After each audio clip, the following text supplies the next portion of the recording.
Hello, my friends, and welcome back to Coffee with Kenobi. As promised, this is part 2 of showcasing my mythology students as they analyze and look at mythology and Star Wars. It's a combination of things they've done the entire semester. They were promised a segment on Coffee with Kenobi, and today, my 6th hour students are here to present their analysis and their findings of what goes on in the Star Wars saga from their point of view. I'm very proud of them. They use Greek mythology, Norse mythology, Egyptian mythology, and study of culture and heroism and what that means.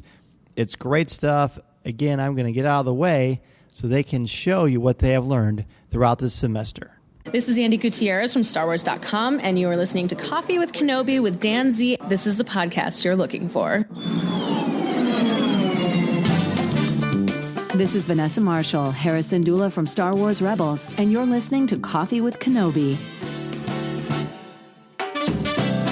Hi, welcome to Coffee with Kenobi. I'm your host, Brandon. Here with me today are your co-hosts, Emma, Cole, and Peyton. Today we're going to tell you about the Force and the theme of good versus evil in The Last Jedi and other Star Wars movies.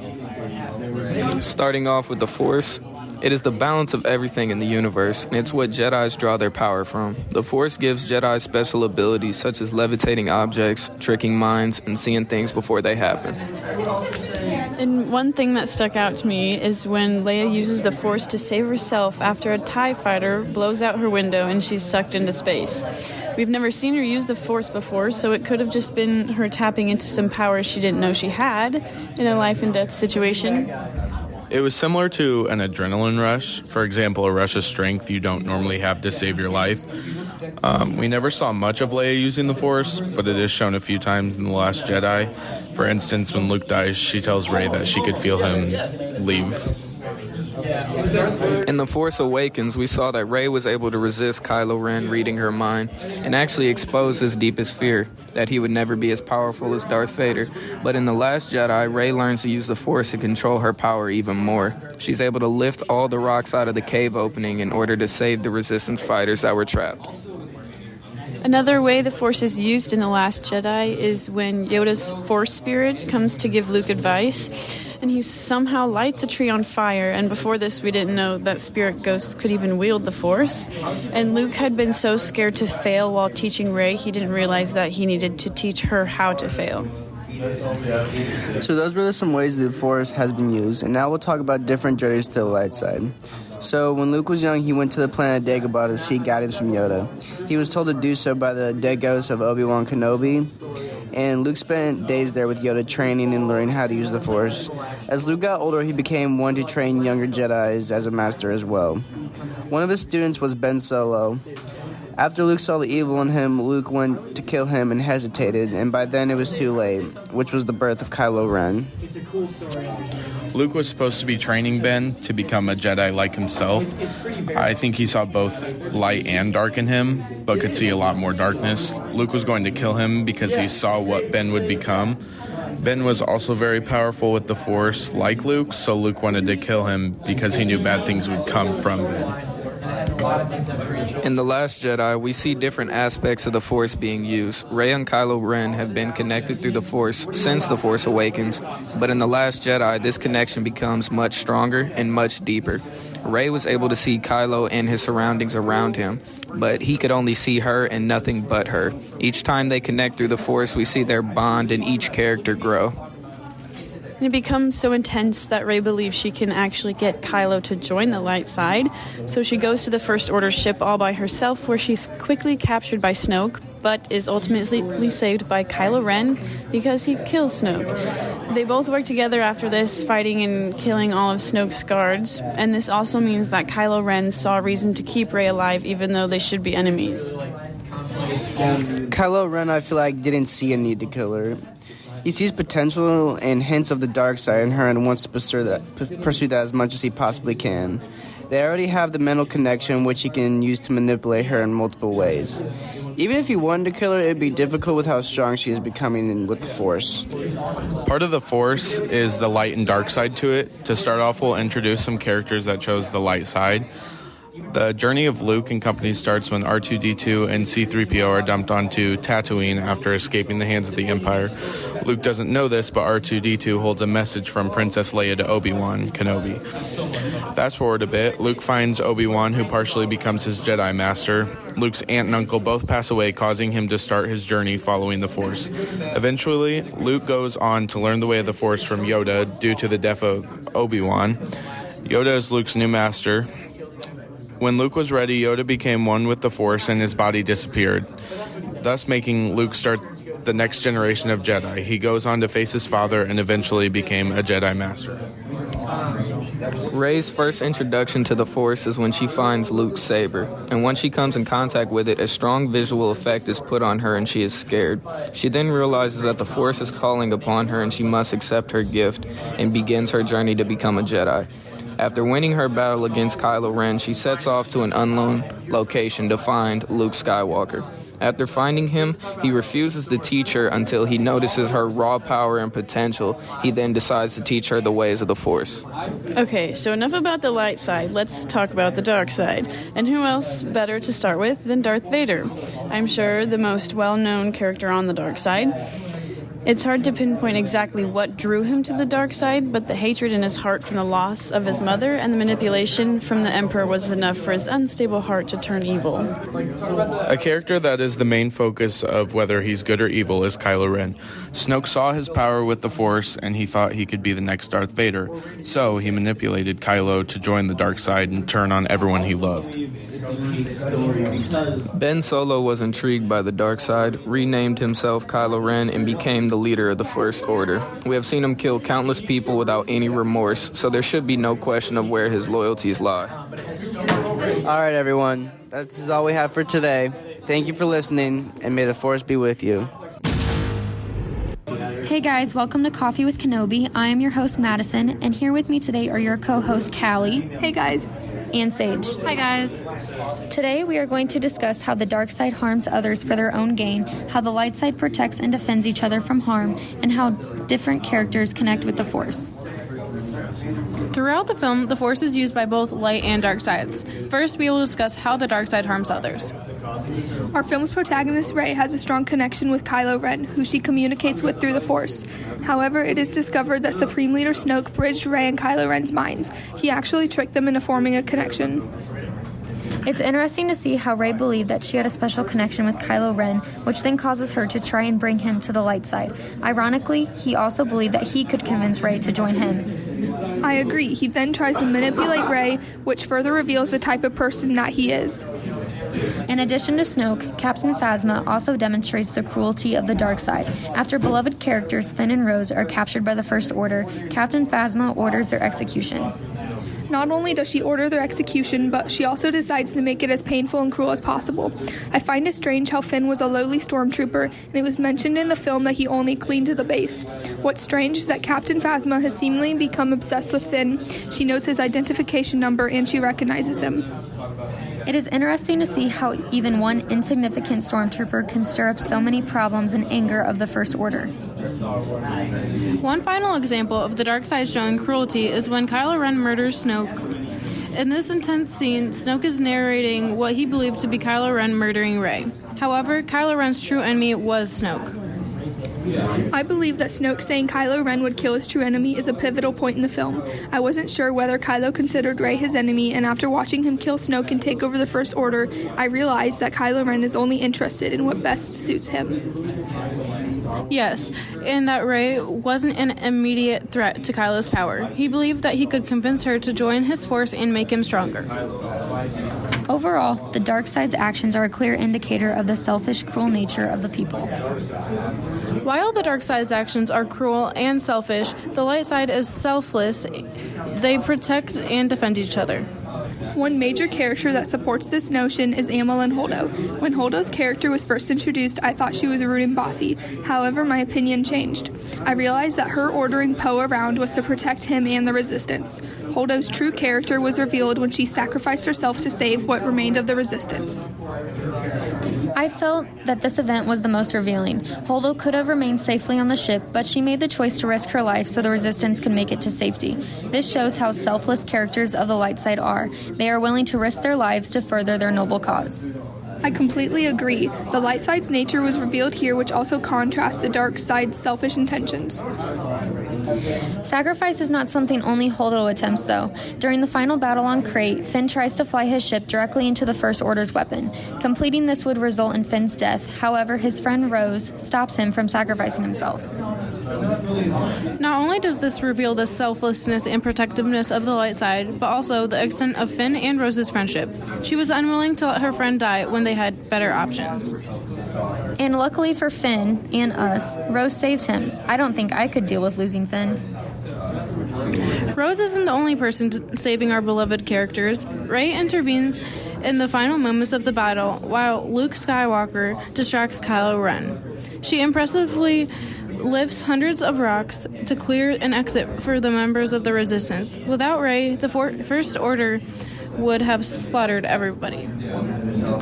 It's amazing how such an inexperienced girl from nowhere has such strong abilities and uses those abilities to help others. Having such a strong, prominent female character is appreciated. These three events effectively demonstrate the selfless nature of the light side. Holdo, Finn, Rose, and Rey all demonstrate selfless behavior, which positively reflects on the light side. Our final point of discussion today is different character connections with the Force.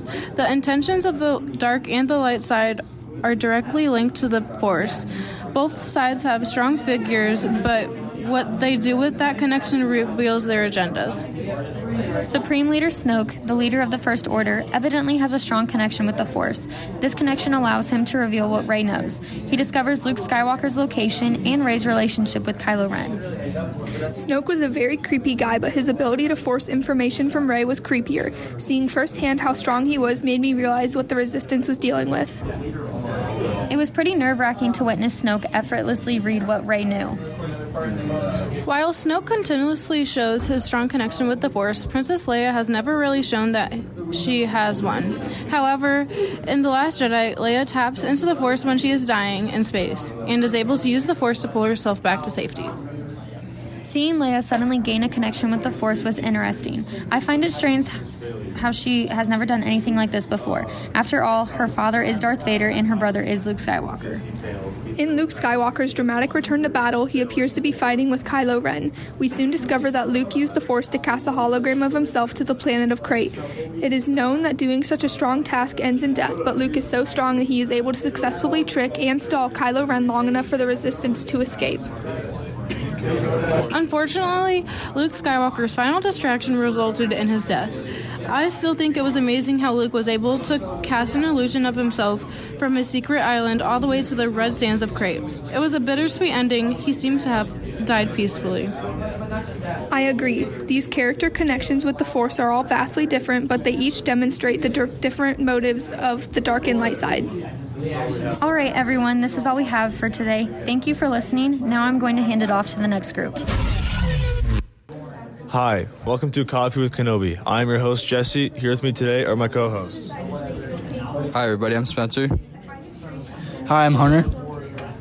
Hi, I'm Caleb. Today we're going to tell you guys about the great themes in Star Wars The Last Jedi. There are many great themes throughout this movie, and we have decided on 3 of them to talk about for you guys today. Back to Spencer. All right, so we're going to talk about Luke crossing the threshold with helping Rey be a young Jedi, the way Luke dies and rebirths on the unknown planet, and how Luke has to stop blaming himself for turning Kylo Ren. These are some of the main key points that shape Luke's hero's journey. Now I'm going to hand the mic to Hunter. So, crossing the threshold, I have a question. What do you think Luke saw in Rey to change his mind and train her to use the Force? I think that he saw the potential, the same potential that Kylo had. He didn't want her to take the same path as him, but as like the dark side. So he trained her in the ways of the Force in hopes that this will not happen. Another pivotal scene was when Luke discovered Rey and Kylo talking about. Kylo told Rey that Luke showed up one night to kill Kylo, but Luke stopped himself. Kylo realized what Luke was about to do and defended himself and ran away. Doing this, Kylo was pushed over the edge to the dark side. All right, back to Spencer. So the second topic we are going to talk about is how Luke dies in rebirth on the planet Achachu. And so when Luke gets to the planet, he loses touch with everyone and he loses touch with the Force. So overall, he is alone and just doesn't want to do anything. When they find out that Luke is on this planet, they found out through R2-D2 and BB-8. They had all the pieces to the map to find Luke. They wanted Luke's help because they thought Luke could help the Resistance. And when Rey gets to the planet with Chewie, they show up and Luke's just standing there. And he doesn't want anything to do with anybody. He just tosses the lightsaber and overall just wants to be alone. And Rey doesn't want that. But Luke sort of makes one with himself and helps Rey because he overall knows that like he has to stop thinking about him failing and him messing up on Kylo. So he has to be the last Jedi and step up to be the trainer he was. And so he helps Rey with that. And then he sort of has second guesses, and Rey and Chewie leave to go help the Resistance because they were in a big fight with the First Order, a big battle. And once Luke thinks about it on the planet by himself, he decides to help the Resistance in a way that no one can. And Luke is very powerful with the Force. So Luke uses the Force to use a hologram trick to help the Resistance. And the hologram was a battle between Kylo Ren and Luke. And Luke does not make a move on Kylo. He just dodges it. So Luke's pretty much playing the mental game and not the physical game. And so overall, he helps the Resistance, and Luke dies after doing this Force trick. And so he sacrifices himself for the Resistance and helps bring peace to the galaxy, and the First Order destroys. Back to Caleb and Jesse. Okay, one of the big themes is Luke's theme, which is failure. Luke exiles himself on that island planet because he failed. He failed Kylo, and he doesn't want to fail anymore. So he puts himself on the island, secludes himself from everybody. And then Yoda appears to him and tells him that failure is okay. Failure is the best teacher. It impacts his life. And Caleb has a question for you. So my question for when Yoda said failure is the best teacher is, how does this have an impact on our lives, and how does this relate to humans? Humans can relate to this because humans can't really learn how to succeed without learning how to fail first. Because we always learn from our failures. All right, everyone. This is all we have for you today. Thanks for listening, and now I'm going to hand it off to the next group. Hello, welcome to Coffee with Kenobi. I'm your host, Brandon. Here with me today are your co-hosts, Chris and Randy. Today we're going to tell you all about how Anakin and Luke drive the story forward in the original and prequel Star Wars trilogies. The first 6 movies are driven by the fallen redemption of Anakin/Darth Vader, and I really like this story because it's a cool spin on the Chosen One cliche. A lot of stories have this central idea of there's this chosen person who, before they're even born, it's prophesied or predestined that they will save the world or the universe. But in this, instead of being some, heroic warrior, he ends up becoming a murderer, and he just kills a bunch of people. He's an all-around bad dude. And I really like how they spin that on the Chosen One. Like, the hero becomes the enemy until his final moments. I like the story of Star Wars because it's more of a simple story, but it branches off in so many different ways that it turns complex. Yeah, and it all works too. Like the universe, it works. All fits. Yeah, like a Lego. So I was thinking of like Anakin. He's supposed to do good, but he becomes bad for like a while. I don't know how long. Probably like half his life, right? More than half, yeah. But then at the end of his life, he turns good and stops the Emperor because of his son Luke. Comes to him and he literally he tells him like he can sense this delight in him, and he tells him that. But then, and yeah, I would say because Luke walks the path of like the better Anakin, right? The Anakin that does what he's supposed to do. Yeah, pretty much. I mean, he's not perfect though. At first, he's impatient, And when he first finds Yoda, he's even like, you're impatient, you're kind of like your father. There's something cool I noticed. There's like some symbolism between, like, Vader has been, he's mostly machine, right? He's a cyborg. In the way that his physical body has been replaced and, like, corrupted, so as his morals and himself as a person have been influenced and corrupted. There's, like, barely any Anakin left in himself and his inner being. And then you have Luke, who is, like, pure, other than his hand, right? I mean, yeah, he lost his hand to his father. Which could be, you know, symbolism or not. Maybe they just, like, cut his hand off. But I think it's cool to think about. But you have this, you know, corrupted person who's mostly machine, and then his son who's pure and organic, who draws him back to the light. Yeah, I think it's because of the final fight that's what brings him back. He realizes that he still has light and that he needs to stand up for his son. And there's still good to be done, even though he's messed up his entire life. It brings him back. It comes full circle, right? And he fulfills his destiny. So the other thing is, I think, I don't know if one of you said it earlier, but how without Luke and Anakin, like, and their decisions influence the entire universe. I think something about the branching off is all these other storylines, like how Obi-Wan, you know, and Yoda have to go into hiding. That all revolves around Anakin, and they have their own redemption storylines, right? Because Yoda and Obi-Wan were around the time when the Jedi basically was dying. But they were so blind to everything that they allowed the Emperor to rise up. Yeah, because at that point it was like more political than anything. Exactly. It wasn't like the Jedi way. So, but not just that. So they basically fail and allow Palpatine to take power, the Emperor. The original trilogy, they actually get their own little arcs of redemption, right? Like Obi-Wan allows himself to be killed by Vader. He ends up training Luke because he's not afraid anymore. Because he's already failed and knows what not to do. And he succeeds in training Luke to the light side. The other one is Yoda. I mean, Yoda, he failed the whole Jedi Council, and he's pushed into hiding. Yeah, and for that reason, it makes him kind of crazy when Luke meets him. Yoda is bonkers in the like he's a completely different person. Yeah. And then but somehow Luke comes around to him, and like he finally listens to him, and like Yoda becomes like he goes from crazy to more normal once he finds Luke. Yeah, So Luke gives him sort of a wake up call. So, yeah, I would say his appearance there is like that.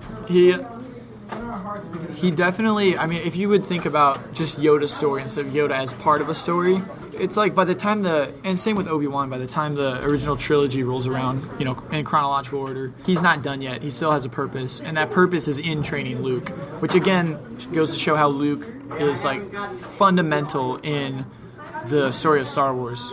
Without him, you know, there would be nothing. And like after he trains Luke, he like dies. Like this more of like a way of like him relieving himself. Like I finally feel like I can accomplish what I needed to do. All the other characters' arcs go to, especially in the original trilogy, go to serving Luke and helping him. He gives them purpose in some way. That's all the time we got today. Thank you for listening to our segment. We'll hang you off to next year if we're not last.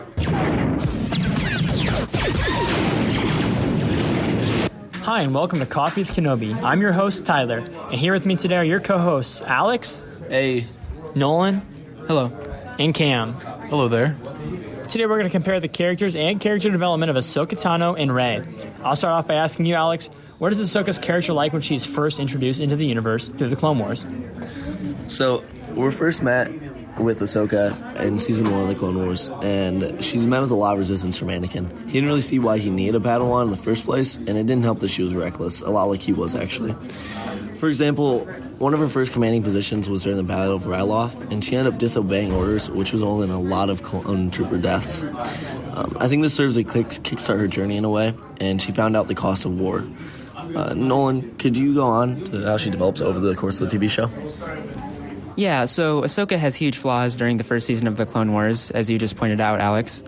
Ahsoka's flawed nature also leaves plenty of room for growth, allowing for compelling character development throughout the show. In Season 5 of the Clone Wars, Ahsoka eventually leaves the Jedi Order. She's much more mature and resourceful, someone who's clearly been through war and trained under Anakin. Ahsoka's no longer a naive Padawan, but someone bold and wise enough to leave the Jedi Order when she saw its deep-rooted problems. Tyler, do you have anything to say about Ahsoka's character development post-Clone Wars? So I recently finished the Ahsoka novel by E.K. Johnston, and in there we see her 1 year after the establishment of the Galactic Empire. She's hiding, seemingly like a lot of other Padawans or light side users that survived Order 66, but she's completely shut out the Force, all but completely shut out the Force. And in the novel, we have to see her come to terms with the fact that the Force is part of her now. She's very strong with this abilities that she has, and she has to find where she fits in between Jedi and Padawan, because she never became a Jedi. She never finished her training, but the Order no longer exists, so she's not a Padawan anymore. And she has learned to embrace it, and we can see this through the other characters. For example, in the book, from another character's point of view, it says that she looks more powerful and focused when she's embracing the Force. And I think her abilities that she shows off in this book and some of the connections she makes is a really good segue into the Star Wars Rebels TV show. Cam, do you have anything else to say about her development through the Rebels? Yeah, in Star Wars Rebels, which takes place about 5 years before New Hope, she's grown to be an incredibly powerful Force user. In the beginning of the Clone Wars, she was very rough with her combat abilities, but later on, in her fight with Darth Vader, she's actually able to land a hit on him, which just proves how strong she has become. And not only, but she also sticks to her morals and is able to stay with Anakin this time rather than leaving him behind when she left the Jedi Order. Tyler, do you have anything else to say on this? Yeah, so with the end of Star Wars Rebels comes the end of her character arc that we have right now. But let's address Rey's character and her development through episodes 7 and 8. Alex, we'll start with you again this time. What is Rey like when we first see her in episode 7? So we're first introduced to Rey as a lone scavenger on Jakku, and she has to survive on this extremely harsh planet. So this resulted in her becoming very independent. She starts off with a really robust skill set at the start of the movie. She's able to pilot the Millennium Falcon, and she has a vast knowledge of how to fix ships as well. And she's also very in tune with the Force, and we see this at the start of the movie when she's captured by Rey, or Kylo, and she's able to overpower him with the Force. So Rey starts off very prepared for this journey that she's about to embark on. Nolan, how do you think her character develops throughout episode 7? Yeah, so throughout the majority of The Force Awakens, Rey is fearful of the Force. She's heard about it in legends and stories, but feels that her place is on Jakku. Eventually, she accepts her calling and embraces the Force within her. However, just because she feared the Force doesn't mean that she ever had a negative outlook on life. Throughout both The Force Awakens and The Last Jedi, Rey doesn't give up hope. She hopes for both the success of the Resistance, the return of Kylo Ren to the light side, and for the return of her parents. Cam, how does Rey's character development continue through Episode 8? Yeah, in Episode 8, she has accepted the Force more than what she had in Episode 7, and her training with Luke really forces out her Force abilities, and she actually becomes a very incredibly powerful character. And even when she believes in the Force, she still has hope, even when Luke does not. Yeah, so you mentioned how she accepts the Force at the end of her journey in Episode 8. And Nolan, me and you talked about how Ahsoka kind of rejected the Jedi Order and the Force at the end of her Clone Wars and Ahsoka novel arc. But that brings us to my next point. How do these two characters compare, both through character development and just character traits? Cam, I'll let you speak first on this. Yeah, in the beginning, she grows up believing in the Jedi Order, but later on she's framed by her best friend, and she actually loses a lot of faith in the Jedi Order and refuses to go back, and she cuts herself from the Force. While Rey is actually the opposite. When Rey is exposed to the Force for the first time, she kind of runs away from it, but later on Rey is able to accept the Force. I couldn't agree more with you, Cam. All right, everyone, that's about as much time as we have for today. Thank you for listening, and now it's time to hear from our next group. Hi, welcome to Coffee with Kenobi. I'm your host, Omri, and today we are joined by Matthew, Brock, and today we are going to be talking about mythological connections in Star Wars. Our first topic is, what kind of significance does the lightsaber hold? Here's Matt. So, lightsabers are tied to the Jedi's power, and it also seems to tie them with their destiny. A lot like King Arthur, or like Mjolnir, which is Thor's hammer. I think it's useless unless you got the wisdom, along with the understanding, and the power to use it, which is the Force. which I think that the lightsaber is very useful when you're fighting with the Force in Star Wars. Most Jedis and Stormtroopers can use it as their weapons, and it helps fight off the evil. If you don't have a lightsaber, you can use like blasters or whatever. Yeah, I think if you're unable to use the Force when using a lightsaber, you're much better off using some other weapon like a blaster. Very good points. Our second topic is which mythological hero is Luke best compared to? So, you can compare Luke to... He's essentially the modern-day mythological hero. He saves the world with supernatural powers, and you can compare that to many, many mythologicals. Very good. Our third topic is why do you think masks are worn by the dark side? Okay, so the masks, as far as the art style, seem to be, or at least as far as the art style seems to be, related to Egyptian culture. The masks can signify power, represent your identity, or even hide your identity. I think they hide your emotions you might see in certain people, like fear or sadness, and I think that was a big part of why they were worn. Then in the Last Jedi, there's a scene where Kylo Ren's helmet breaks, which I think really represents like his identity, because he's no longer hiding who he is. Now everyone kind of knows who Kylo Ren is. The mask can be seen as a way to hide what you have become and hide the struggle you are going through. All right. Our fourth topic is what made Vader turn to the dark side? Much like Loki, Vader was dealt both rejection and deceivement, leading him to become evil. Darth Vader wasn't always evil, but a promise to save his wife from dying after a vision, if he joined the dark side, made him that way. It wasn't very necessary for Darth Vader to join the dark side, but then it ended up making him evil. He just ended up joining the dark side to save his wife, but then anyways, his wife ended up dying. Comparing that to Loki, his parents hid from him that he was part ice giant and his bigger brother becoming king over him. All right. Our fifth topic is going to be, does The Last Jedi follow the hero's journey? And yes, it does. Almost perfectly. It seemed to be directly inspired by Joseph Campbell's making of the hero's journey. Almost perfectly. Of course, and the mentor figure would be Luke, finally deciding to teach Rey about the Force. And once the Resistance bombs the First Order ship, I think you see crossing the first threshold as a step. The test allies and enemies are easily visible throughout the entire movie. Then, of course, you got the belly of the whale, which I think is seen when the Resistance in the cave after losing and waiting for the First Order. Once Luke dies during the hologram scene, you see that the death of the mentor is Rey. And she also realized that she has the hold of the future of the Jedis. Then she realizes that she has power of the Mandalorian and everything else.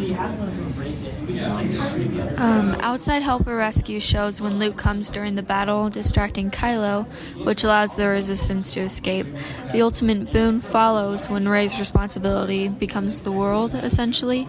Lastly, you see Rey moving rocks to help the Resistance escape, which is the return of the hero. All right. A big thank you to all you Star Wars fans who listened and joined our group for this mythology segment in Coffee with Kenobi's podcast. We'll now be turning the mic over to another group. And that next group is me. Thanks again to my incredible 6th hour students. And if you heard our previous show, our 2nd hour mythology students did a wonderful job summarizing and using rhetorical skills and analysis and preparation and writing and recording to make these 2 past shows for you. I can't thank them enough for their hard work and doing such a wonderful job. Hey, education should be a lot of things. It should be vibrant. It should be alive. It should be organic. It should be something that students have ownership of, and I think this shows if you pay attention in class, if you take good notes, if you work hard, and you do your very, very best, great things happen. So thank you again to them.